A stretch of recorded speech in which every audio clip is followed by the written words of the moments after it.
자, 오늘 계시록 7장부터 해야 되죠? 7장 1절에서 8절까지 오늘 보도록 하겠습니다. 7장 1절에서 8절까지.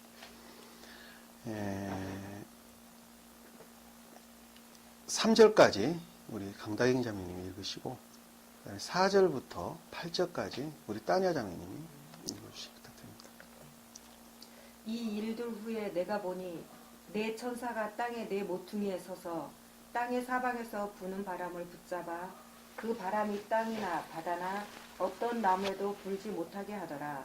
또 내가 보니 다른 천사가 동쪽에서 올라오는데 살아계신 하나님의 인장을 가지고 있더라. 그가 땅과 바다를 손상시킬 권세를 받은 네 천사에게 큰 음성으로 소리질러 말하기를 우리가 우리 하나님의 종들인 그들의 이마에 인장으로 표시할 때까지 땅이나 바다나 또는 나무들을 손상시키지 말라고 하더라. 또 내가 그 인장으로 표시를 받은 자들의 숫자를 들었는데 이스라엘 자손의 모든 지파에서 14만 4천 명이 인장으로 표시를 받았더라. 유다 지파에서 1만 2천 명이 인장으로 표시를 받았고 루벤 지파에서 1만 2천 명이 인장으로 표시를 받았고 갓 지파에서 1만 2천 명의 인장으로 표시를 받았고 아셀 지파에서 1만 2천 명의 인장을 표시를 받았고 납달리 지파에서 1만 2천 명의 인장으로 표시를 받았고 므낫세 지파에서 1만 2천 명의 인장으로 표시를 받았고 시므온 지파에서 1만 2천 명의 인장으로 표시를 받았고 레위 지파에서 1만 2천 명의 인장으로 표시를 받았고 이사갈 지파에서 1만 2천 명이 인장으로 표시를 받았고 수불론 지파에서 1만 2천 명이 인장으로 표시를 받았고 요셉 지파에서 1만 2천 명이 인장으로 표시를 받았고 베냐민 지파에서 1만 2천 명이 인장으로 표시를 받았더라. 아멘. 자, 오늘 이스라엘의 12지파는 교회에 속한 자들이죠. 교회에 속한 자를 12지파 이렇게 이야기를 했습니다. 성경에서는 교회에 속한 자와 교회에 속하지 않는 자를 정확하게 구분을 지금 하고 있습니다. 우리가 6장에서 지금 보았던 것들은 6장에서 우리가 보기를 교회에 속한 자와 교회에 속하지 않는 자가 정확하게 구분이 됐었죠. 제일 처음에 교회에 속한 자가 흰 말 이렇게 설명이 됐었죠. 그 다음에 교회에 속하지 않는 자들에 대해서 설명이 쭉 나오기를 붉은 말, 또 검은 말, 창백한 말 이렇게 설명이 돼서 나왔습니다. 우리 전 시간에 배웠던 거 13절에서 한번 12절부터 쭉 검토를 해보도록 하겠습니다. 자, 교회에 속하지 않는 자들을 봤더니 그들의 심성이 어떻는가 한번 봤단 말입니다. 내가 보니 성경 말씀에 비추어서 사람 마음에 각인되어 있는 생명의 상태가 어떤가 하는 것을 지금 사도 요한이 지각하고 있는 거죠. 그걸 무엇으로부터? 주님이 지금 이렇게 주중에서 지각하고 있는 거예요. 그 생명의 상태를 지금 낱낱이 뜯어보는 거죠. 낱낱이 이렇게 알아보고 있었다. 우리가 그렇게 지금 그동안에 쭉 공부를 해서 배웠습니다. 왜 그런가 하면 이 성경 말씀은 곧 주님이시죠. 그리고 이 성경 말씀은 곧 우리가 구원받을 수 있는 생명의 상태라는 것을 우리가 알 수가 있어요. 그러니까 이 말씀의 가르침으로부터 사람 마음 안에 각인되어 있는 것을 확인을 해봐야 그 자가 구원을 받을 것인가 받지 않을 것인가 안다 말입니다. 그러겠죠. 여기서 지금 그것을 다 샅다시 뜯어봤어요. 근데 그것을 꼭 아는 자는 오직 주님밖에는 없었단 말씀의 뜻입니다. 오직 주님밖에는 그것을 알 수가 없었어요. 근데 그와 같은 현상을 지금 사도 요한이 높은 천계에 올라가가지고 주님이 자비로 이렇게 지금 쳐다보고 있는 거예요. 바라보고 있는 거예요. 사도 요한은 인애에 속한 삶 가운데 사는 자를 가리키는 말씀의 뜻이죠. 그러니까 인애에 속한 말씀의 가르침으로부터 인애에 속한 삶 가운데 사는 그 자가 하나님에 속한 자예요. 주님께 속한 자죠. 그죠? 자, 그 자가 악에 속한 사람들을 보면 간접적으로 알 수 있죠. 우리가 쉽게 경험으로도 우리가 간접적으로 알 수가 있습니다. 아, 저자는 참 안타깝다. 이 진리를 좀 잘 받았으면 좋겠다. 저분은 아무것도 모른다. 안타깝다. 그런 마음이 우리 마음에 든단 말이에요. 공부를 하다 보면. 그런 것도 일종의 그런 사도 요한이 바라보는 그런 시각으로 우리 자연계에서도 우리가 쉽게 짐작을 해볼 수 있는 그런 상태라는 것을 우리가 이해를 했으면 좋겠다. 그랬는데 검은 말과 같았고 흰 말과 같았, 검은 말과 같았고 붉은 말 같았고 그다음 참백한 말에 속했던 사람들을 보니까 그들의 심성을 봤더니 그들은 곧 선에 대해서 진리에 대해서 별로 값어치 있게 생각을 안 했던 자리단 말이죠. 그래서 그들의 심성을 봤어요. 그랬더니 여기 보니까 큰 지진이 나며라고 하는 것은 교회에 속한 것들이 아무것도 없는 뒤집어져 있는 상태를 가리키는 말씀이 뜻이에요. 주님에 속한 것들은 온전히 주님이 날아갈 듯하죠. 근데 혹시 지진이 났다는 온전히 아무것도 남아있는 것이 없었다. 근데 그 남아있는 상태라고 보니까 해가 검었어요. 검었어. 해가 검었어. 해가 빛을 내는 것이 아니라 검었어요. 그러니까는 선에 관한 것이 아무것도 없는 상태였다라는 걸 알 수 있죠. 그 다음에 달을 보니까 피처럼 되었더라. 이렇게 달이 곧 이와 다른 진리를 가리키는 말씀 뜻이죠. 이 말씀의 가르침이라는 측면에서 보니까 이 진리의 가르침이라는 측면을 보니까 전부 다 이화되고 모독된 것밖에는 없더라. 여기서 검은 머리털로 짠 것 같이라는 말은 그들이 내적으로나 외적으로 완전히 멸망된 상태를 가리켜서 머리털로 짠 것 같이. 왜? 머리털은 우리 머리 중에서 가장 외적으로 드러나 있는 것이죠. 이 주님의 모습과는 확연히 구분이 되죠. 우리 주님의 모습은 어떻다 그랬었죠? 주님의 모습.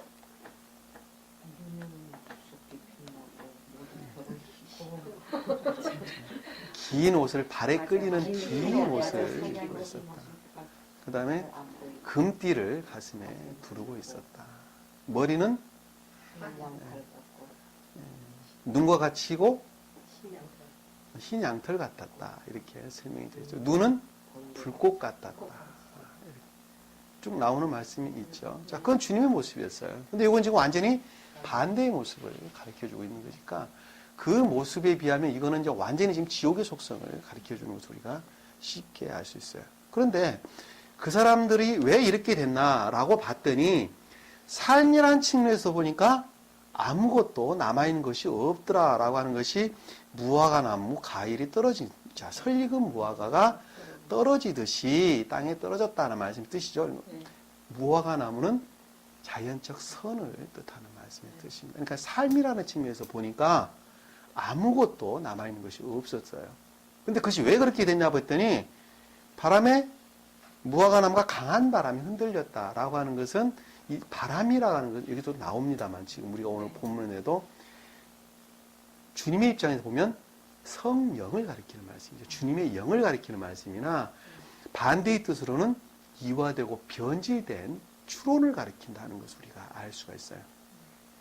말씀으로부터 말씀을 자기 기억지, 세상 지식, 어떤 철학 뭐 이런 것들로부터 말씀을 추론하고 이화하는 것으로부터 말씀이 완전히 변질되고 더럽혀졌죠.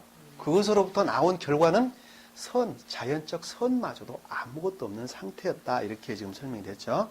자, 그러니까 하늘의 두리마리 같이 말려서 쓸어가고 라고 하는 것은 이 성경 말씀에 관한 가르침이라는 것은 마음의 내적으로 아무것도 없는 상태였다. 아무것도 없는 상태를 가리켜서 두루마리 같이 쓸려갔다. 천계에 속한 것들이 아무것도 없는 상태를 가리켜서 성경 말씀, 두루마리 성경 말씀이죠. 네. 말씀의 가르침으로부터 각인되어 있는 것이 아무것도 없었다. 근데 어떠한 사람들이 그랬나 봤더니 그 밑에 보니까 왕들, 위대한 양들 다 나오죠. 이 왕들이라는 것은 진리 측면에서 보니까 반대로 거짓들이었다는 말씀이 뜻이죠. 그 다음에 선의 측면에서 보니까 반대로 악만 남아있는 상태를 가리키는 말씀이 뜻이다. 그 다음에 부자들이라는 것은 진리에 대한 지식의 측면에서 보니까 그들은 아무것도 남아있는 것이 없었다는 말씀의 뜻이고, 대장이라는 것은 선에 대한 지식의 측면에서 보니까 그렇다는 말씀의 뜻이죠. 선에 대한 지식이죠. 힘 있는 자라는 것은 공부를 많이 한 자라고 하는 사람들도 보니까 마찬가지였어요. 그리고 종이라고 하는 것은 좀 덜한 자 또는 많이 한 자로부터 가르침을 받은 자들도 마찬가지, 신학교도 마찬가지죠. 신학교 교수들이 다 이런 사람들이죠, 지금. 그들이 많이 알고는 있다 하나 곧 그들에는 무화과 나무도 없었어요. 무화과 나무도 없었어요. 아무것도 남은 것 없고 그들은 곧 해가 검었고 달은 피처럼 붉었단 말입니다. 그거 이외에는 남아있는 것들은 아무것도 없었어요. 그리고 그것들을 교리로 가르침으로부터 받은 또한 신학생들도 마찬가지고 교회에 속한 성도들도 다 마찬가지가 되겠죠. 그 말씀의 뜻이에요. 그 말씀의 뜻이에요. 이 자윤이라는 것은 스스로 공부한 자를 가리키는 말씀의 뜻입니다. 스스로 공부한 자. 자, 그들이 보니까 토굴과 산들이 바위 틈에 숨었다라고 하는 것은 곧 지옥의 속성이었다. 이렇게 설명을 드렸죠. 이 토굴이라는 것은 흙으로 만든 굴이죠. 자, 그 말의 뜻은 선의 측면에서 곧 더럽혀진 것을 가리켜서 토굴 이렇게 설명을 했고, 그 다음에 그래서 산에서 산들이 바위 틈이라는 것은 선으로부터 비롯된 진리죠. 근데 반대의 뜻으로 악으로부터 비롯된 거짓을 가리키는 말씀. 그 지옥의 속성들을 가리키는 말씀이 뜻입니다. 꼭 그거 이외에는 남아있는 것들이 아무것도 없었다. 요즘 교회 모습이 다 똑같은 거죠. 지금 하나도 다를 바가 없습니다. 어느 교회도 다 마찬가지입니다. 지금. 자, 그랬더니 그들이 보니까 산들과 바위들에게 말하기를 우리 위에 떨어져 보좌에 앉으신 얼굴과 어린 양의 진노에 우리를 숨겨달라. 자, 그 악과 이 산이라는 말은 좋은 뜻으로 주님의 사랑을 뜻하죠. 그 다음에 바위라는 것은 진리를 뜻합니다. 이 바위라는 말은 믿음, 베드로를 가리키는 말씀 뜻이죠. 원래 페트로스라는 말씀. 페트로스라는 말이 바위라는 뜻입니다. 헬라어로. 그리고 히브리어는 개바라는 낱말을 뜻하는 낱말의 뜻입니다.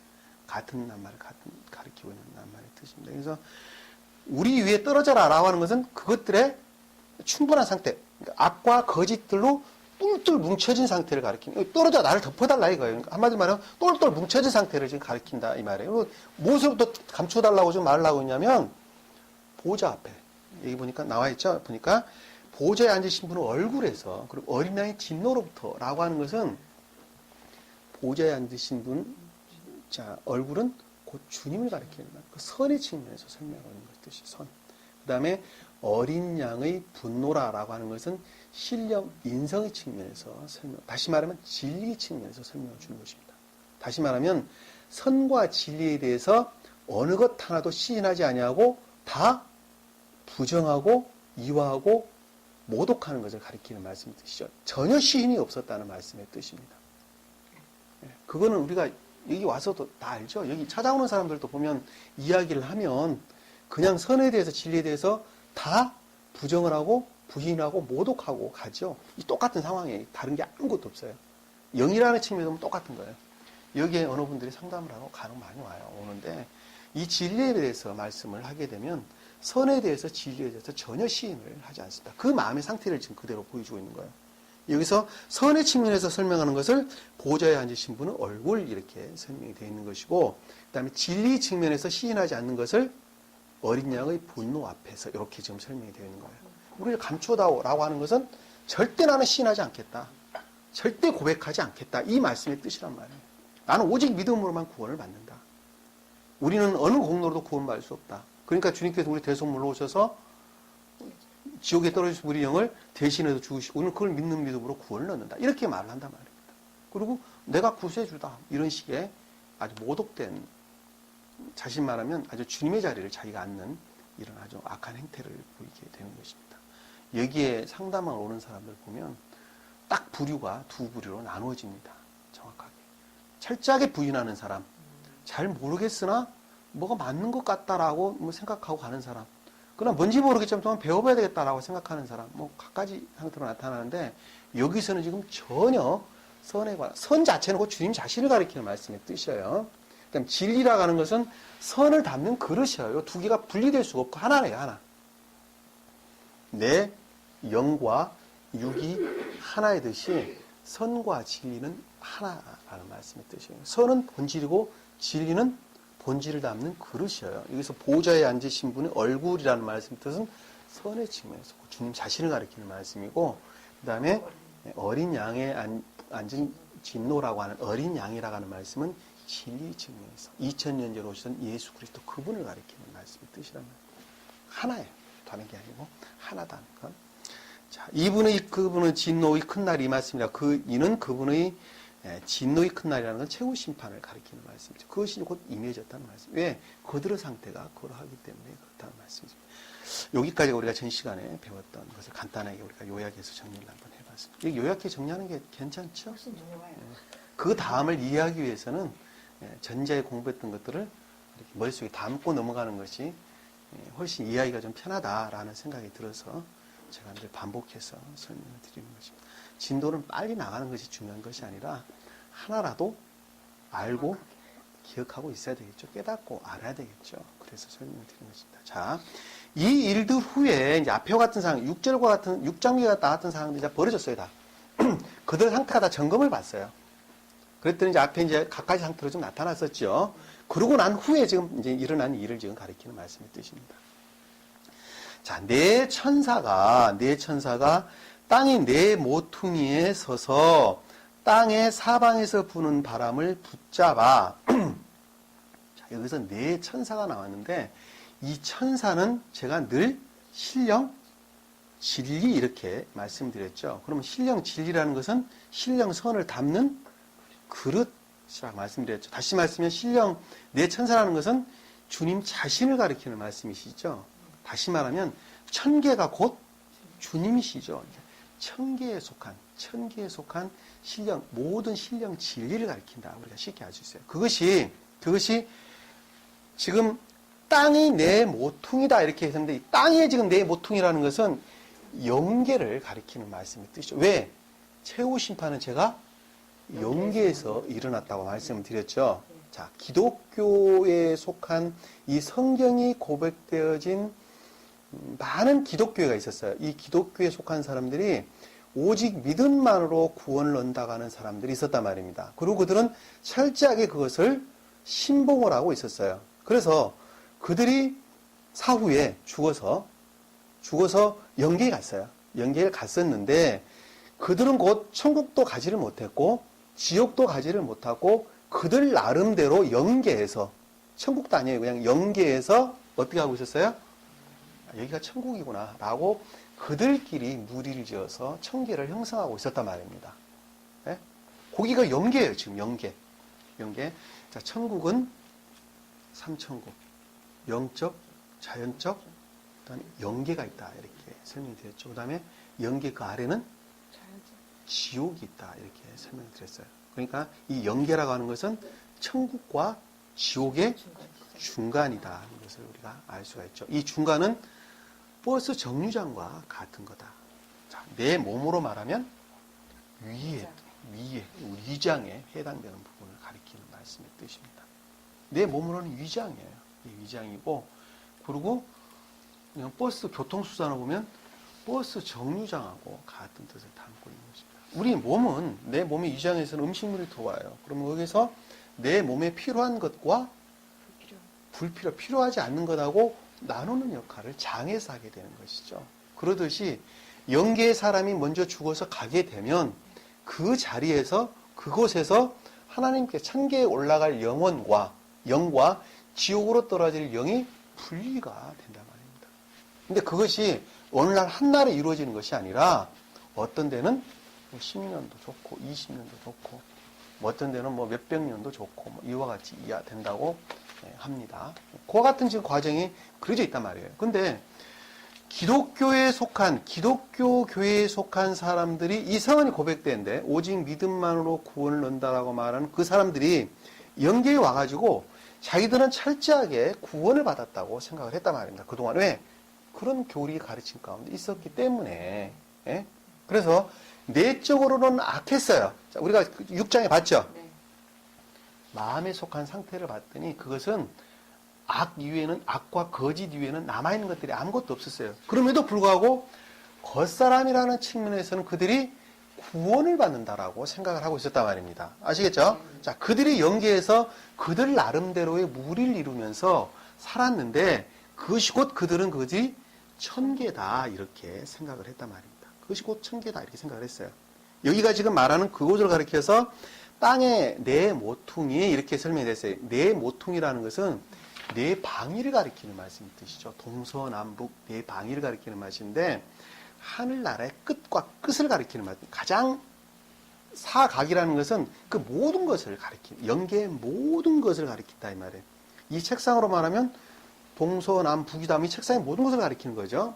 그렇죠? 네 각이라는 것은. 네. 그러듯이 네 모퉁이라는 말씀의 뜻은 영계의 모든 것들을 가리키는 말씀 뜻이에요. 그러니까 한 구석도 빠지지 않냐고 모든 것을 가리켜서 네 모퉁이 이렇게 했는데 그 네 모퉁이에 지금 네 천사가 서 있죠. 네. 라고 하는 것은 자, 천계를 형성하고 있는 신령 진리가 강하게 낮은 천계에 임류하는 거죠.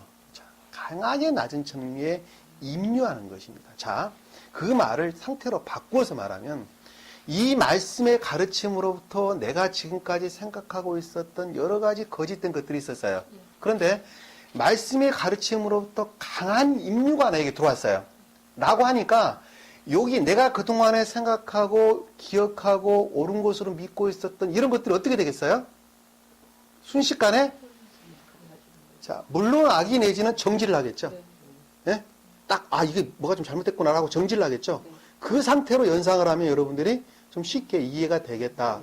알죠? 그것을 갖다가 강한 임류, 주님으로부터 강한 임류가 온단 말이에요. 자, 그러니까 우리는 천계로부터 지금 주님의 영을 받고 있습니다. 주님의 영을 받고, 신령 진리를 지금 받고 있어요. 주님의 신령 진리자 그랬죠? 자, 주님의 영을 받고 있어요. 그래, 내 안에 주님의 영이 강하게 임류를 하셨어요. 한마디로 하면 머리가 띵 했어요. 그러니까, 그동안에 내가 알고 있었던 거짓된 교리 가르침으로부터 옳다고 생각했던 이런 것들이 순식간에, 이게 아니네. 그러고 딱 멈췄어요. 내지는 물러나겠어요. 그쵸? 이 두 가지 하나 되겠죠? 딱 멈춰섰단 말이에요. 자, 그 말의 뜻이에요. 그러니까 여기서 땅이 내 모퉁이에 서서 땅이 사방에 부는 바람을 붙잡아 라고 하는 말씀의 뜻이에요. 거기까지. 자, 강한 임류에 의해서 거기에 있는 영들이 딱 붙잡혔단 말이에요. 딱 섰단 말이에요. 딱 섰어요. 그 말의 뜻이 무엇이냐면 왜 그냥 확 밀어내버리면 될 것을 왜 딱 붙잡아 놨느냐. 그 가운데에는 선한 영들이 있죠. 구해할 영들이 있죠. 위에서 우리가 뭐라고 배웠냐면 하나님의 말씀과 그들이 가진 증거 때문에 고통당한 죽임을 당한 혼들이 영들이 있었단 말입니다. 그 가운데에는 자, 지금 개신교도 똑같죠. 거짓된 교리 가르침 가운데 있으나 그 가운데에 말씀의 가르침으로부터 선한 삶을 사는 자들이 있단 말입니다. 그러나 그들의 영이라는 측면에서 보면 끊임없이 죽임을 당하고 있죠. 고통을 당하고 있단 말입니다. 그들은 곧 주님께서 긴 흰옷을 입혀줬다. 이렇게 지금 설명이 됐죠. 그 말은 천계와 교류의 상태에 있었던 것을 우리가 배웠습니다. 그것을 우리가 예전에 무슨 수홀이다, 무덤이다는 말로 제가 설명을 해드렸습니다. 아시겠죠? 그 상태를 지금 머릿속에 정리하시면 돼요. 정리하시면 돼요. 별로 어렵지 않죠? 자, 가난 자를 붙잡아라는 것은 강한 인류를 가리킨다는 뜻이죠. 바람이 땅이나 바다나 어떤 나무에도 불지 못하게 하더라. 자, 땅이나 바다나 어떤 나무다는 것은 땅과 바다라고 하는 것은 이 계시록에서 땅과 바다라는 말이 굉장히 많이 나오는데 이 내적으로나 외적으로 또 지식의 측면에서 모든 것들을 가리키는 말씀 뜻이에요. 예? 영계에 속한 모든 그러니까 가장 내적으로나 외적으로 궁극적인 것, 가장 내적인 것, 가장 궁극적 이 모든 것들을 가리키는 말씀 뜻이에요. 아시겠죠? 네. 그 말 이해를 하시겠죠? 그 말이 곧 땅과 바다와 나무 이렇게 불지 못하도록 했다. 이렇게 지금 말씀을 해주신 것입니다. 자, 2절에 보니까 또 내가 보니 다른 천사가 동쪽에서 올라오는데 자, 지금까지는 네 천사였는데 다른 천사가 올라왔어요. 다른 천사, 분명히 다른 천사라고 말씀하셨어요.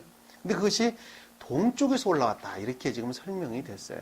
근데 성경에서 동쪽은 제가 그동안에 주님 자신을 가리킨다고 제가 말씀을 드렸죠.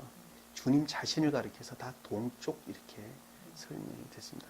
우리 자연계에서 보면 동쪽에서 뭐가 뜨죠? 해가 뜨죠. 해는 곧 대응의 개념으로 곧 주님 자신을 가리키는 말씀을 뜻입니다. 우리 동방박사라고 아는 것은 성언이 고백되어져 있는 곳. 성언이 고백되어진 것을 동쪽 이렇게 이야기하는데 동방박사라는 것은 성경 말씀에 대한 지식을 가진 자를 가리켜서 동방박사 이렇게 이야기했어요. 그쪽에 동쪽에 있는 박사예요. 동방박사란 말이 동쪽에 있는 박사들을 가리키는 말씀의 뜻입니다. 다시 말하면 이 성경 말씀, 곧 주님이시죠. 이 말씀에 대해서 지식적으로 해박한 지식을 가지고 있는 사람들을 가리켜서 동방박사. 그들이 별을 보고 왔다는 말씀이 뜻도 그 별은 지식을 뜻하죠. 누구를 베들레헴에 있는 어린 양을, 어린 아기 예수를 보러 왔다는 말씀. 베들레헴이라는 것은 나중에 공부를 좀 하겠습니다만은 자연적 선에 속한 자를 가리키는 말씀의 뜻입니다. 베들레헴은 떡집이라는 말씀의 뜻을 담고 있어요. 떡이라는 주님 자신을 가리키는 말씀의 뜻입니다. 그래서 그분이 누구를 만나러 오냐면 주님을 만나러 왔다는 말씀의 뜻이에요. 같은 의미를 성경 여기서 보니까 동쪽이다 라고 하는 건 주님 자신을 가리키는 말씀의 뜻이라는 걸 우리가 쉽게 알 수가 있겠다. 자, 살아계신 하나님의 인장을 가지고 있더라. 자, 살아계신 하나님의 인장을 가지고 있다라고 하는 건 주님 자신이 곧 사람에 속한 생명을 낱낱이 구별할 수 있는 능력을 가지신 분은 오직 그분 외에는 아무도 없다는 말씀의 뜻이죠. 자, 살아계신 하나님의 인장이다라는 말씀의 뜻이에요. 살아계셨다라고 하는 것은 사람의 생명의 상태를, 자, 이 지금 낮은 땅 영계 안에 있는 수많은 천사들이 있는데 그들의 영의 상태를 내적으로나 외적으로 또 지식이 측면 모든 것들에서 그자가 하늘나라에 속한 천계에 속한 자인가 지옥에 속한 자인가를 오직 구분하고 도장을 찍어줄 사람은 오직 주님 이외에는 없다고 하는 말씀의 뜻이랍니다. 그것이 곧 다른 천사가 동쪽에서 올라왔다 이렇게 지금 설명을 하고 있는 거예요. 제가 무슨 말씀하신지 이해를 하시겠죠? 우리 정승영님 이해를 하시겠죠? 자, 이 얘기를 잘 안 되면 저를 한번 보세요. 그럼 제가 다시 설명을 해드릴 테니까. 이 말씀 이해가 되시죠? 그러니까 동쪽이라는 낱말의 뜻을 우리가 그 대응의 의미를 알지 못하면 그 말이 무슨 말인지를 모른단 말이에요. 동쪽은 곧 주님 자신을 가리킨다. 근데 그분이 살아계신 하나님의 인장이라는 말은 생명의 상태를 오직 구분하고 구별해낼 수 있는 분은 오직 그분 이외에는 아무것도, 도장을 가졌다 이 말에 뜻은 도장을 찍을 수 있는 능력은 그분밖에 없다는 말씀의 뜻이죠. 아시겠죠? 자, 그 말씀 뜻입니다. 그가 땅과 바다를 송사시킬 권세를 받은 네 천사들에게 큰 음성으로 소리 질러. 자, 근데 그분께서 네 천사에게 아주 큰 소리로 소리를 질렀어요. 큰 음성으로 소리를 질렀어요. 라고 하는 것은, 자, 이게 음성이라는 말은 제가 신령 진리다. 그동안에 늘 설명을 드렸죠. 자, 신령 진리가 주님의 음성이에요. 다시 말하면, 신령 진리의 강한 인류죠. 큰 소리로 소리를 지렀다는 강한 인류예요. 강한 인류라는 말씀이 이해가 되시죠? 네. 자, 그가 큰 소리로 네 천사에게 소리를 질렀어요. 라고 하는 것은 강한 인류를 뜻하는데 뭐라고 소리를 질렀느냐 보니까 땅과 바다를 손사시킬 권세를 가진 자, 땅과 바다를 손사시킬 권세를 가진 네 천사에게 소리를 질렀단 말이에요. 그 말의 뜻이 뭐냐면, 자, 그 가운데, 자, 땅과 바다가 손상되면 안 되겠죠. 왜 그러냐면 아까 설명했던 대로 그 가운데에는 선한 주님에 속한 자들, 영들이 있단 말입니다. 그들이 손상을 당해서는 안 된단 말이에요. 그래서 그들을 갖다가 구별해내기 전까지는 손상돼서는 안 된다는 말씀의 뜻이죠. 네. 이해가 되시죠? 네. 자, 그러니까 그 말씀의 뜻을 지금 여기서 네 천사에게 큰 음성으로 소리를 질러 이렇게 설명이 되어 있는 말씀의 뜻이에요. 그러니까 땅과 바다를 손상시키다. 그들과 최후 심판을 해야 되겠는데 그들에게서 구별해내야 될 영이 있었단 말이에요. 구별해야 될 영. 그들은 곧 무엇이었냐면 말씀의 가르침으로부터 선한 삶을 사는 자들이죠. 그 자가 밑에 나오는 14만 4천 명으로 지금 나온단 말입니다. 아시겠죠? 네. 자, 그 자가 곧 교회에 속한 자가 된 거예요. 그랬더니 지금 보니까 자, 말하기를 우리가 우리 하나님의 종들인 그들의 이마의 인장으로 표시할 때까지 땅이나 바다나 또는 나무들을 손상시키지 말라고 하더라. 자, 보니까 또 말하기를, 자, 사도 요한이 지각을 했어요. 깨달아. 그것을 알았어요. 자, 우리가 우리 하나님의 종들인, 자, 우리 하나님의 종들은 뭐예요? 하나님의 종들. 진리를 따르는 사람. 쫓아가는 사람. 맞죠? 말씀의 가르침으로부터 선한 삶을 사는 자. 그 자가 하나님의 종이죠. 자, 그 자를 어떻게 해야 된다고요? 그 이마에 인장으로 표시를 한다. 라고 하는 말은 그들이 곧 청계로 구원을 받아야 된다는 거죠. 이마라고 하는 말씀의 뜻은 제가 예전에 주님의 사랑을 뜻한다. 이렇게 제가 설명을 드렸어요. 그러니까 주님의 사랑으로부터 비롯된 것으로 말미암아 선한 삶을 사는 자. 말씀에 가진 선한 삶을 사는 자. 그 자들이 곧 구별해낼 때까지는 그들을 손상시키지 말아야 된다는 말씀 뜻이죠. 자, 그 말을 나 하나의 상태로 바꿔서 말하면 나 안에는 몇 번 설명을 제가 드렸어요. 주님에 속한 것과 지옥에 속한 속성을 다 같이 가지고 있어요. 이 두 가지를 가지고 우리는 천국에를 갑니다. 영계에 가게 되죠. 근데 선한 영을 가지고는 선을 가지고는 지옥으로 갈 수가 없죠. 그리고 악을 가지고는 천국으로 갈 수가 없단 말입니다. 이 두 개는 반드시 분리가 돼야 되겠죠. 그렇죠?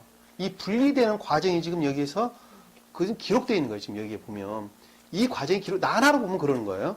이 상태라고 하는 공간이라고 하는 차원에서 우리가 바꿔서 생각을 하면 선한 사람과 악한 사람이 분리가 돼야 되겠죠. 이런 의미로 해석을 하면 되겠지만 나 한 사람이라는 상태로 보면 바스테이션, 황폐의 과정이 반드시 겪어야 된다는 말씀의 뜻이죠. 천국에 올라갈 영들은 지옥에 속한 속성들이 반드시 분리가 돼야 된다는 말씀의 뜻이란 말입니다. 그렇게 해서 그 자가 천국으로 올라가는 거예요. 근데 그 하나님을 모독한 자, 성령 회방이라고 말하는 하나님을 모독하는 자는 영원히 구원을 받지 못한다고 하는 말씀의 뜻이 무엇이냐면, 자, 내가 지금 열심히 말씀을 지금 시인하고 고백을 했어요. 그리고 이것은 내가 생명으로 받았어요. 근데 내가 어느 날 갑자기 마음에 변심이 생겼어요. 그래가지고 주님을 모독하기 시작을 한단 말입니다. 그래서 다시 말하면 세상 탐욕, 이익, 욕망에 젖어서 살거나 또는 이 진리의 말씀을 다시 부인하거나 또 모독하는 경우가 생길 수 있겠죠. 그렇죠. 사람이다 보면 그 자는 우리 마음 깊은 곳에 한쪽에서는 시인을 했고 또 한쪽에서는 부정을 하는 결과를 낳게 된단 말입니다. 이 두 개가 끈적끈적하게 섞여가지고 어떻게 되겠어요? 분리가 안 되겠죠. 그래서 그 자는 영원히 구원을 받을 수가 없다. 그래서 성령 해방죄는 곧 영원히 구원을 받을 수가 없다로 말씀의 뜻이에요. 절대로 용서함을 받을 수 없다는 말씀의 뜻입니다. 절대로 분리할 수가 없어요. 그러니까 우리가 오직 주님께서는 그것을 미연에 방지하기 위해서 그들의 마음을 잘 살피시고 구원받을 자에게 이 말씀을 열어서 보이는 주님의 자비라는 말씀의 뜻이에요. 여기 와가지고 시인 못하고 간다고 미워할 것이 아니란 말씀의 뜻입니다. 그들이 언제 주님의 때가 되면 또 시인할 수가 있단 말입니다. 왜? 주님은 그 자를 사랑하기 때문에 말씀을 열어 보이지 않는 거예요. 왜? 열어 보이는 것으로부터 그는 모독할 것을 이미 주님께서는 예견을 하고 계신다는 말씀의 뜻입니다. 그리고 그 예견으로부터 섭리를 하시는 것이죠. 주님께서는 이미 알고 계세요. 그리고 그것으로부터 섭리를 하고 계시는 거예요. 이 섭리 가운데 우리 전영재님이, 우리 장로님이 여기 섭리 가운데 오신 거랍니다. 예, 주님은 그 마음을 속속히 알고 계신다는 말씀의 뜻이에요. 그리고 그 마음으로부터 섭리하시는 거예요. 아, 이 말씀을 깨닫게도 해도 되겠다라고 주님께서는 이미 다 예견하고 계신다는 말씀의 뜻이에요. 근데 그 자가 모독할 자다라고 생각이 된다면 지식적으로는 그들이 알는지는 몰라도 선의 측면에서는 절대 주님이 자기 모습을 열어보이지를 않는단 말이에요. 지식적으로 그들이 알 수 있어요. 그러나 주님은 진리에 주님이 계시는 것이 아니라 선 안에 주님이 계신다는 말씀의 뜻이에요. 그래서 그들은 절대로 선의 측면에서는 말씀을 깨달아 알 수가 없단 말입니다. 아시겠죠? 진리로는 잘 알아요. 지식적으로 잘 아는 거예요. 그거는 곧 그냥 학문이에요. 학문적으로는 아주 잘 압니다. 그러나 선이라는 측면에서는 절대로 알 수가 없단 말이에요. 왜? 주님이 모습을 드러내지 않기 때문에 그렇다는 말씀의 뜻이에요. 아시겠죠?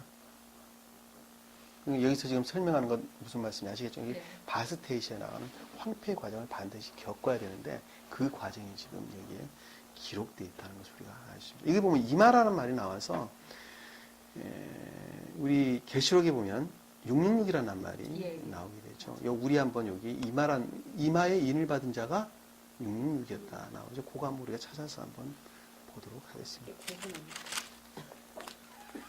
자, 13장 한번 볼까요? 13장 14절에서 18절 말씀까지 한번 보도록 하겠습니다. 14절에서 13장 14절에서 18절 말씀. 자, 우리 영은자매님이 한번 읽어주십시오. 그가 짐승 앞에서 행할 권세를 받아 그 같은 기적들을 통하여 땅에 거하는 자를 유혹하며 또 땅에 거하는 자들에게 말하기를 칼로 상처를 입었다가 살아난 그 짐승을 위하여 형상을 만들어야 한다고 하더라. 또 그가 짐승의 형상에게 생명을 주는 권세를 받아 그 짐승의 형상으로 말도 하게 하고 그 짐승의 형상에게 경배하지 아니하는 자는 다 죽이도록 하니라. 그가 모든 자, 즉 작은 자나 큰 자, 부자나 가난한 자, 자유자나 종이나 그들의 오른손이나 이마에 표를 받게 하고 그 표나 그 짐승의 이름이나 그의 이름의 숫자를 지닌 사람을 제외하고는 아무도 사거나 팔 수 없게 하더라. 지혜가 여기에 있으니 지각이 있는 자는 그 짐승의 숫자를 헤아려 보라. 그것은 한 사람의 숫자이니 그의 숫자는 666이니라. 아멘. 자, 666이라는 낱말과 14만 4천 명이라는 낱말은 반대 개념으로 해석을 하시면 여러분들이 이해를 하시면 아주 쉽겠습니다. 자, 여기 보니까 그가 짐승 앞에라고 하는 이 짐승이 어디에서 올라왔냐면 바다에서 올라온 짐승입니다. 바다에서 올라왔다라고 하는 것은 바다는 기역지에 속한 지식이죠. 자, 말씀, 세상 학문 이런 것들로부터 말씀이 이화되고 변질된 것을 가리키는 말씀의 뜻이에요. 네? 자, 기역지라고 하는 것은 세상 지식, 학문 뭐 이런 것들로 가득 차 있는 상태가 우리 지식이죠. 이 지식인데 그 지식들로부터 말씀을 이화하고 모독한 자들을 가리키는데 그 자가 곧 용이에요. 용. 그 자가 용인데 이 스베덴 보리 사도는 이 용을 갖다가 이 적용이라는 측면에서 개신교로 이렇게 개혁교회, 소위 말하면 이 개신교로 적용이라는 측면에서 지금 설명을 하고 계십니다. 자, 개신교에 속한 자들이 말씀이 자기 기억지 추론으로부터 말씀을 다 해석을 하죠. 너나 나나 할 것 없이 전부 다 100% 그렇게 다 하고 있습니다. 문자적인 뜻을 자기들이 자기 나름대로 전부 다 적용이라는 측면에서 이리 붙이고 저리 붙이고 저리 붙이고 이리 붙이고 갖가지 방법으로 설교를 합니다. 그건 우리 쉽게 경험을 통해서 우리 잘 알 수가 있습니다. 그럼 무엇으로부터 비롯되는 거예요?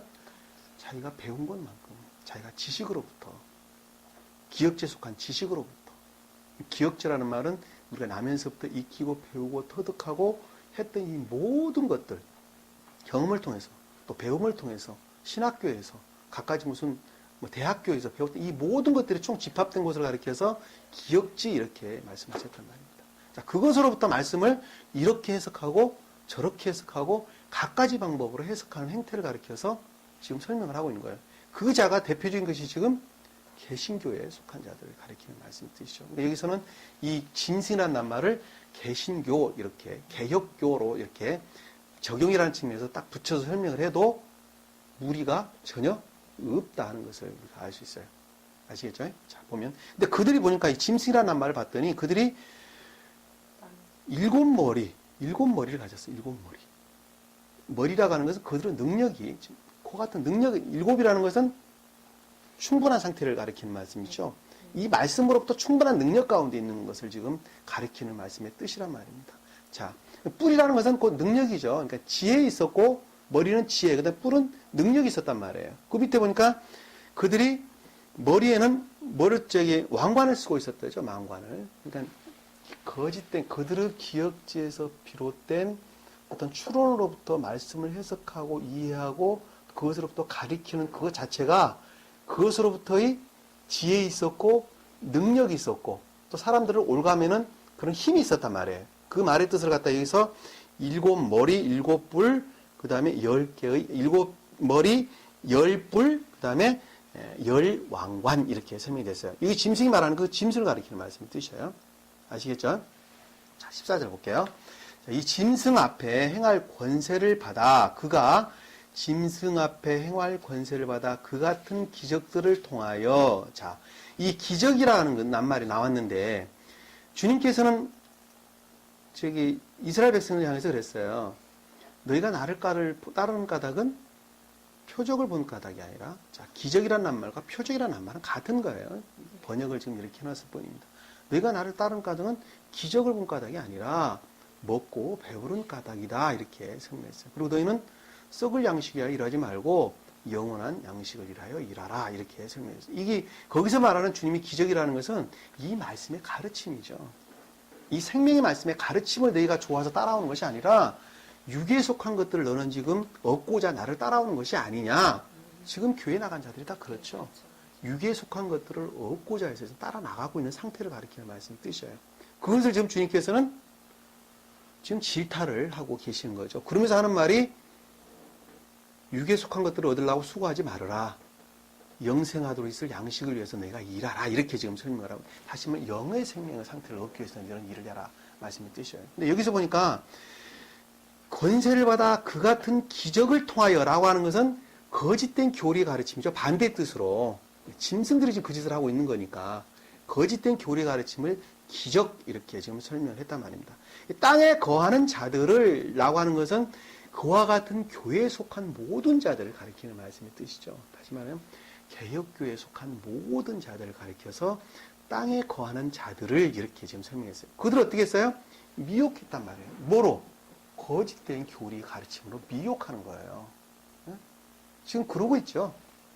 지금 완전히 다 그러고 있는 거죠. 지금 정확하게 지금 이 성경에서 지금 우리에게 계시록을 통해서 말씀을 주고 있는 것이죠. 하며 또 땅에 거하는 자들에게 말하기를 칼로 상처를 입었다가 살아난 자, 칼로 상처를 입었다가 살아났다라고 하는 것은 이 칼이라는 것은 좋은 뜻으로 거짓들을 물리치는 진리를 가리키는 말씀이 뜻이죠. 이 진리가 모독되는 것을 가리켜서 칼이 상처를 입었죠. 그럼에도 불구하고 그들은 살아났다라고 하는 것은 그럼에도 불구하고 그들을 거짓된 교리 가르침으로부터 생명이 얻는다라고 말을 한단 말입니다. 그 살아난이라는 말씀의 뜻이에요. 예? 자, 칼이 칼로 상처를 입었다라고 하는 것은 칼은 곧 진리를 가리키는 것인데 그것이 상처를 입었어요. 라고 하는 것은 진리가 이화되고 모독되는 것은 거짓된 교리 가르침이죠. 그렇죠? 그것이 곧 진리가 이화되고 모독된 것이죠. 근데 그것이 곧 그들은 생명이라고 말을 한단 말입니다. 그것이 곧 살아났다 이렇게 이야기를 한 거예요. 이해가 되시죠? 자, 거짓된 교리, 오직 믿음만으로 구원을 얻습니다라고 말하는 거짓된 교리 가르침이 곧 생명이라고 말을 한단 말입니다. 그것이 곧 살아난 그 짐승들을 위하여, 짐승이라는 것은 그와 같은 속한, 그와 같은 교리에 속한, 그와 같은 교리 가르침이죠. 자, 여기서 보면 형상이라는 낱말이 그와 같은 추론에 빠져 있는 교리를 갖다가 형상 이렇게 설명했어요. 이 짐승이라는 낱말 아까 설명드렸죠. 거짓된 교리 가르침으로부터 생명이 있다고 말하는 그것을 가리켜서 형상 이렇게 이야기했단 말이에요. 그것이 곧 짐승의 형상이에요. 형상이라는 말은 좀 더 구체적으로 교리를 가리키는 말씀의 뜻이란 말입니다. 아시겠죠? 자, 만들어야 한다고 하더라 이렇게 설명됐죠. 자, 15절에 보니까 또 그가 짐승의 형상에게 생명을 주는데 라고 하는 말씀의 뜻은 그 교리로부터 구원을 얻는다라고 말을 한단 말이에요. 그래서 생명을 준다는 말씀의 뜻이죠. 자, 그와 같은 거짓된 교리 가르침으로부터 생명을 얻는다라고 지금 말을 하고 있단 말입니다. 자, 생명을 주는 권세를 받아 그 짐승의 형상으로 말도 하게 하고, 자, 그 거짓된 교리의 가르침으로 말도 한다라는 말씀의 뜻은 이 말이라고 하는 것은 마음에 있죠. 마음에 있는 것이 생각으로 나오죠. 생각에 있는 것이 겉으로 드러나는 것을 가리킨단 말이에요. 말이라는 것은 그러니까 궁극적으로 어떻게 되는 거예요? 확증을 지금 하는 것이죠. 그 말은 그러니까 그들의 교리 가르침이 맞다 하는 것을 궁극적으로 확증을 한단 말입니다. 확증으로. 어느 누구도 그것을 진리라고 그들은 확증을 하는 것을 갖다가 말도 하고 이렇게 말도 하게 하고라는 말씀의 뜻이란 말이에요. 자, 아셨죠? 자, 그 밑에 보니까 그 짐승의 형상에게 겸비하지 아니한 자는 다 죽이도록 하니라. 자, 여기서 그 짐승의 형상이라는 것은 거짓된 추론에서 비롯된 거짓된 교리 가르침인데 그것들을 경배한다라고 하는 것은 그것을 숭배하지 않은 자를 가리킨다 말씀의 뜻이죠. 경배라는 것은 겸비를 뜻하는 것이 뜻이죠. 주님께 경배하는 것은 곧 겸비를 가리키는 말씀의 뜻입니다. 순종하는 것을 가리키는 말씀의 뜻이죠. 여기서 경배를 하지 않는다라는 것은 그렇게 이화되고 모독되는 것을 인정하지 아니하면 너희는 절대로 너희 안에 생명이 없다는 것을 확증을 했다는 말씀의 뜻이죠. 그 말씀의 뜻을 여기서는 다 죽이도록 하니라 라는 것은 오직 그들만이 구원는다라고 말을 한단 말입니다. 그리고 완전히 배타적으로 바뀌게 되죠. 타 종교를 완전히 무시하게 되는 너희는 이단이다 어쩌다 저쩌다 이 진리만 시인하지 아니하면 너희는 다 지옥 간다 뭐 이렇게 배타적인 상태로 바뀌어버린단 말이에요. 완전히 바뀐 거예요. 오직 구원은 자기 믿음으로만 구원을 넣는다. 그렇기 때문에 불교에 나간다도 구원받을 수 없고 이슬람에 나간다도 구원받을 수 없고 너희들이 말하는 그 교리로부터는 구원받을 수 없고 오직 구원이라는 것은 이 믿음이라고 하는 오직 이 유일한 이것으로만 구원을 넣는다라고 한단 말입니다. 그것을 갖다가 다 죽이도록 하니라 라는 말씀의 뜻입니다. 그들의 교리만 오직 옳다라고 시인을 하게 했다는 말씀의 뜻을 지금 다 죽이도록 하더라 이렇게 지금 설명을 하니라 이렇게 설명했어요. 그가 모든 자, 곧 작은 자나 큰 자나 부자나 가난한 자나 자유자나 종들이나 자 보니까 작은 자나 큰 자나 라는 말씀의 뜻은 똑똑한 자나 덜 똑똑한 자나 세상에서 존경을 받는 자나 존경을 받지 않는 자나 교회에서 존경을 받는 자나 교회를 받지 않는 자나 라는 말씀의 뜻이에요. 그 말씀의 뜻이 작은 자나 큰 자나 라는 말씀의 뜻입니다. 자, 여기 보면 부자나 가난한 자나 라는 것은 이 말씀의 지식의 측면에서 아주 많이 알고 있는 자나 아주 더 적게 알고 있는 자나 네? 자, 그 말씀의 뜻이란 말입니다. 자, 그 다음에 자유자나 종들이라는 것은 세상적인 지식으로 아주 풍부하게 알고 있는 자나 그것들의 교리 가르침으로부터 그들의 가르침으로부터 그 가운데 속한 자나 그 말을 그냥 하나로 퉁쳐서 말하면 세상에서 높은 자나 낮은 자나 가난한 자나 뭐 부한 자나 많이 배운 자나 덜 배운 자나 뭐 말할 것 없이 모든 사람은 어떻게 됐어요? 이 성경 말씀이라고 하는 이 권위 아래 그들의 거짓된 추론의 교리 가르침으로부터 꽁꽁 묶어놓고 오직 믿음만으로 구원을 얻는다라고 그들은 가르치고 있는 행태를 가리키는 말씀의 뜻이에요. 근데 그들의 속성이 어떻게 나왔었어요? 앞에 보니까 말의 측면에서 붉은 말과 같았고 검은 말 같았고 창백한 말과 같았다는 말로 나왔죠. 선의 측면에서 보니까 아무것도 없었고 진리 측면에서 보니까 아무것도 없었고 그리고 그들의 생명의 상태에서 보니까 그냥 죽은 영이었다 하는 것. 그리고 그들을 보니까 선에 대해서 주님의 사랑에 대해서 그다음에 진리에 대해서 하나님을 사랑하고 이웃을 사랑한다는 측면에서 보니까 아무것도 남아있는 것들이 없는 상태를 가리키는 말씀의 뜻이란 말입니다. 이해되시죠? 예. 자, 쉽게 이해하려고 보고 자, 그 보니까 17절에 보니까 그 표나 그 짐승의 이름이나 그 이름의 숫자를 지는 사람을 제하고는 자, 그 표나 그 짐승의 이름이라는 것은 이름이라는 것은 그것들의 그런 교리 가르침에 속한 사람들의 어떤 상태를 가리키는 말씀의 뜻이죠. 이름은 다 상태를 뜻하는 말씀의 뜻입니다. 성경에서 이름이다, 무슨 지명, 뭐 이래 다 전부 다 영의 상태의 측면을 가리키고 있는 말씀의 뜻입니다. 여기서 이름이라고 하는 것은 그 짐승의 이름이라고 했으니까 그와 같은 거짓된 교리 가르침에 속한 모든 사람들의 상태를 가리킨다 말씀의 뜻이죠. 자, 그렇죠? 자, 그 상태를 가리킨다 말씀의 뜻이죠. 그 이름의 숫자를 지닌 사람을 제외하고는 자, 그 이름에 이 숫자란 말이 나왔는데 이 숫자 또한 다 상태를 가리키는 말씀의 뜻입니다. 숫자도 상태를 가리키는 말씀이죠. 하나는 곧 뭐라 그랬죠? 주님 자신을 유일하신 주님 자신을 가리키는 나 선이라고 하는 사랑이라고 하는 그 자체를 가리켜서 하나 이렇게 설명을 했습니다. 둘이라고 하는 것은 자, 둘이라고 하는 것은 선의 측면에서 또는 좀 더 깊게 말하면 선과 진리가 하나 되는 것을 둘 이렇게 설명을 했습니다. 이 삼이라고 하는 것은 자, 진리 측면에서 설명하는데 이 삼이라는 숫자는 모든 목적, 원인, 결과라는 측면에서 보면 목적은 곧 사랑이죠. 그러나 그 사랑으로부터 원인이 나타나게 되고 그 원인으로부터 결과적으로 삶이 나타나게 되죠. 이 세 가지가. 그러니까 선으로부터 진리가, 진리로부터 우리 삶. 그것이 곧 3이라는 숫자인데 곧 진리를 가리키는 말씀의 뜻이에요.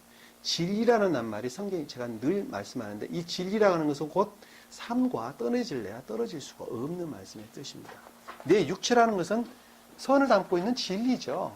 진리인데 내 육체가 살아있는 것은 곧 활동을 가리키는 말씀의 뜻이에요. 그러니까 이 성경 말씀에서 진리라고 말하는 건 곧 삶과 떨어질래야 떨어질 수 없는 그런 성질을 담고 있는 것입니다. 그것은 곧 진리라고 말씀했어요. 그러니까 3이라고 하는 숫자는 곧 결과라는 측면에서 보면 삶 그 자체를 가리킨다는 말씀하고 똑같은 말씀의 뜻이에요. 네, 삶. 아시겠죠? 예. 삶 그 자체를 가리켜서 삶. 다른 말로 진리 이렇게 설명이 된단 말입니다. 그 7이라고 하는 숫자는 거룩함을 뜻하는 말씀. 선의 측면에서 거룩한 낱말을 뜻합니다. 그 사랑은 뭐죠? 그럼 사랑은 뭐죠?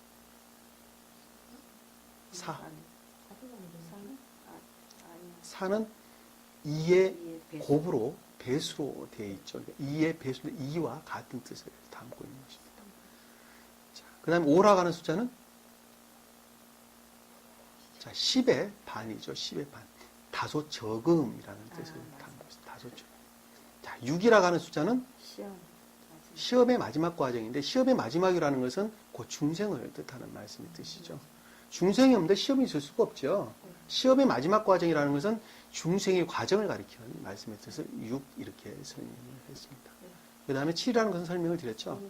8이라고 하는 숫자는 새로운 시작. 그렇죠. 거듭남으로부터 다시 새로움의 시작을 가리키는 말씀의 뜻입니다. 선과 진리로부터 새로운 삶을 시작하는 것을 가리키는 9라고 하는 숫자는 3의 배수죠. 3의 배수. 3과 같은 뜻을 담고 있는 것입니다. 그 다음에 10이라고 하는 숫자는 나 안에 있는 남은 그릇.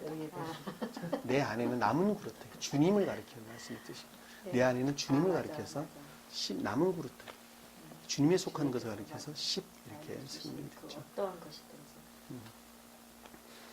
그러면 12라고 하는 것은 오늘 우리가 14만 4천 명이 배우고 있습니다만 교회에 속한 모든 자들을 가리키는 말씀이죠. 14만 4천이라는 숫자하고 똑같은 의미를 담고 있는 것이죠. 자, 여기서 그러니까 자, 그 이름의 숫자를 지닌 사람을 제외하고는 이 숫자라는 말이 그들의 상태를 가리킨다. 제가 지금 상태라는 말 설명하기 위해서 그 말씀 드린 거예요. 이 숫자는 숫자를 가리키는 말이 아니라 그 상태를 나타내는 말씀의 뜻이라는 것을 제가 말씀드리기 위해서 그 이름의 숫자를 지닌 사람을 제외하고는 그냥 그와 같은 상태. 그러니까는 그 짐승의 이름이나 그의 이름의 숫자를 지닌 사람을 제외하고는 아무도 사거나 팔 수 없게 하더라. 라고 하는 것은 성경에서 산다. 그리고 판다라고 하는 것은 지식의 가르침을 뜻하는 말씀의 뜻입니다. 전부 다 가르침을 가리키는 말씀입니다. 이스마엘 상인 다 가르침을 뜻하는 말씀의 뜻이죠. 다 가르침을 뜻하는 말이에요. 이스마엘 상인, 미디안 상인 그럴 때 이 상이라는 것은 가르침을 뜻하는 말씀의 뜻입니다.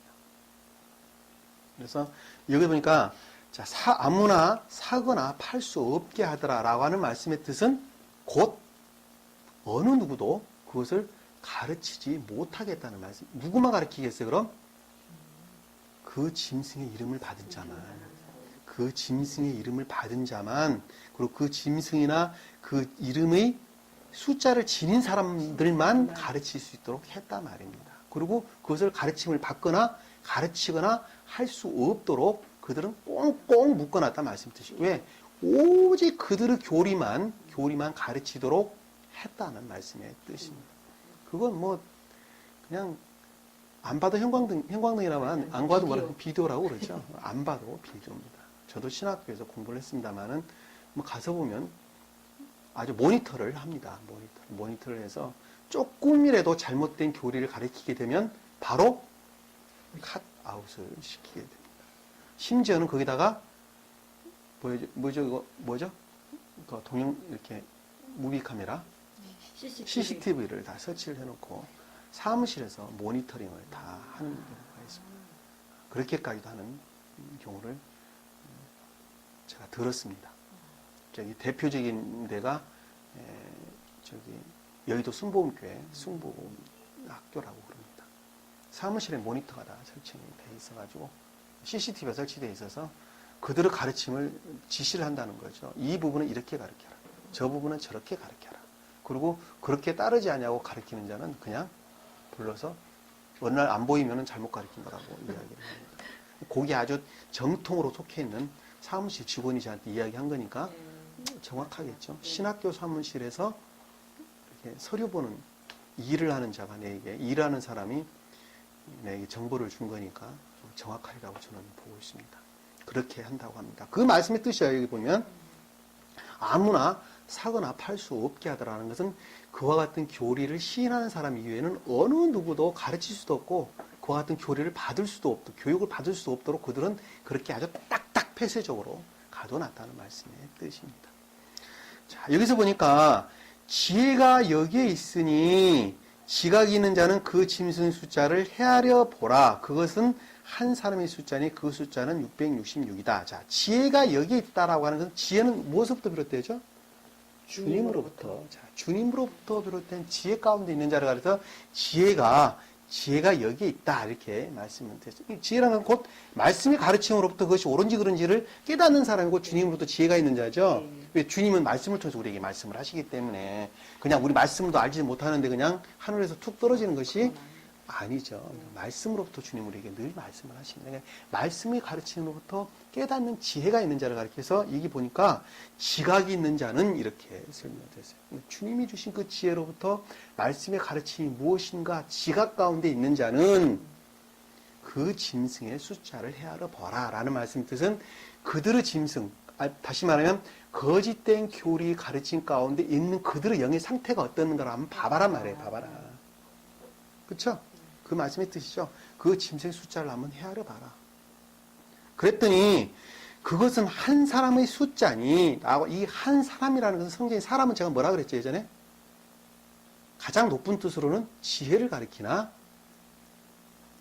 낮은 뜻으로는 진리를 가리킨다고 제가 말씀드렸죠. 자, 네 짐승이라는 말에서 설명을 드렸어요. 독수리 같고 사자 같고 그다음에 송아지 같고 사람 같았다.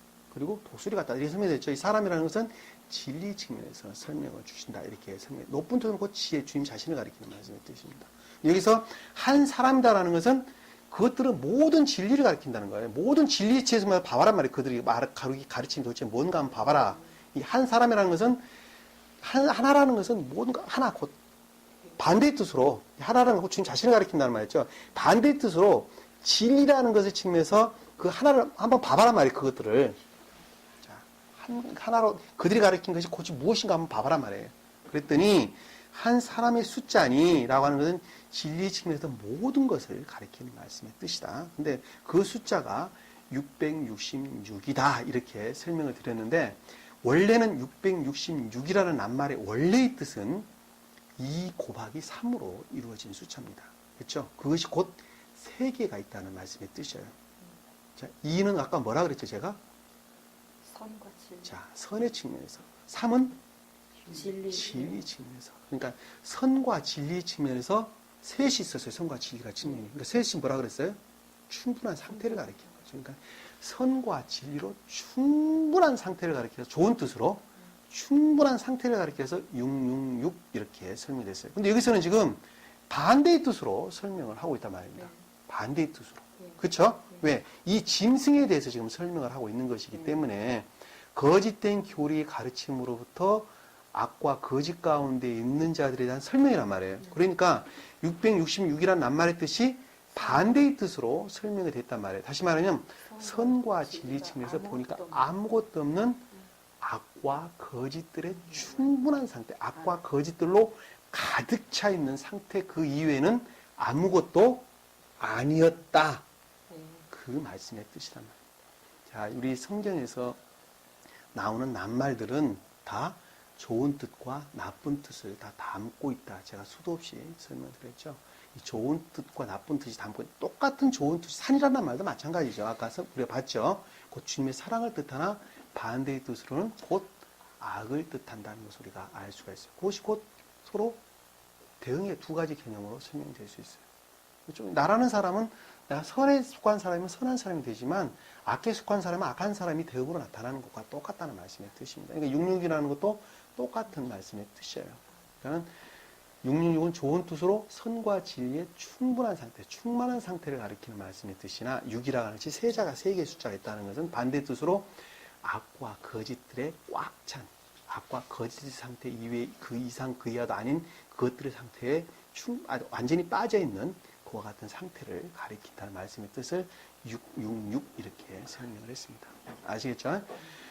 이 666이라는 낱말을 가지고 무슨 바코딩 어쩌면 이상한 소리 뭐 떠들어댔었고 뭐 컴퓨터로 뭐 세상에 지구가 멸망이 이상한 말 했었고 그러는데 그런 것 아니라는 건 다시 한번 머릿속에 담됐다. 그럼 이게 666에 반대되는 개념을 지금 우리가 볼 수 있는 것은 14만 4천 명이라는 뜻은 말씀의 가르침으로부터 선과 진리 가운데 있는 자가 14만 4천 명. 그 자가 곧 교회에 속한 모든 자들을 가리키는 말씀의 뜻입니다. 그러니까 666과 반대 개념이 14만 4천 명이라는 말씀의 뜻이란 말입니다. 아시겠죠? 그래서 이 시간이 이제 4절부터 다음 시간에 공부를 하도록 하겠습니다. 시간이 많이 갔으니까. 그래서 이 말씀의 가르침이 궁극적으로 우리에게 말해주는 것은 무엇인가 하면 말씀의 가르침으로부터 선한 삶을 사는 자, 그 자가 주님께 속한 자고 그 자가 구원을 받는 자다. 그 자가 곧 교회에 속한 14만 4천 명이다. 하는 것을 우리가 알 수 있고 그 다음에 이 말씀, 거짓된 교리 가르침 가운데 빠져 있어. 그러나 그들의 본성이 악과 거짓 가운데 있는 자를 가리키는 말씀이 뜻이에요. 근데 거짓된 교리 가르침으로부터도 선한 삶 가운데 있는 자가 있어요, 없어요? 있어요. 그들은 다 주님께서 구원을 하시는데 그 말씀의 뜻이 이 밑에 나오면 무수히 많은 사람들이 종려나무를 들고 이 말로 지금 표현이 돼서 나오는 말씀의 뜻입니다. 거짓된 교리 가르침 가운데 있었으나 그럼에도 불구하고 그들은 주님께서 사랑하시기 때문에 구원을 해줘야 되겠죠. 그래서 셀 수 없는 무수히 많은 영들이 오른손에 종려나무를 들고 있더라. 그리고 그분은 주님께 대해서 찬양을 하더라. 이 말씀의 뜻이 곧 그 말씀의 뜻입니다. 거짓된 교리 가르침 가운데 있었어요. 그럼에도 불구하고 그들은 선한 삶 가운데 사는 자를 가리켜서 밑에 지금 나오는 말씀의 뜻입니다. 그러니까 14만 4천 명뿐만이 아니라 그 밑에 종려나무를 가지고 있는 자, 종려나무는 자연적 선을 뜻하는 말씀의 뜻입니다. 아시겠죠? 그러니까 우리가 궁극적인 것은 뭐예요? 너희 삶이 주님께 속하지 않는 자라 한다면 절대로 구원을 받을 수가 없다는 것을 우리가 알 수가 있습니다. 이 세상에 관한 이야기가 아니라는 것이죠. 우리가 다시 한번 가슴에 새기고 한 주간도 승리하는 저와 여러분 되기를 간절히 축원합니다. 아멘. 자, 기도하겠습니다. 주님, 오늘 말씀의 가르침을 통해서 다시 한번 깨닫게 하신 것을 감사드립니다. 그 수많은 사람들이 14만 4천 명이 무엇인가, 또 666이 무엇인가, 그들 나름대로 해석도 하고 또 가르치기도 했습니다.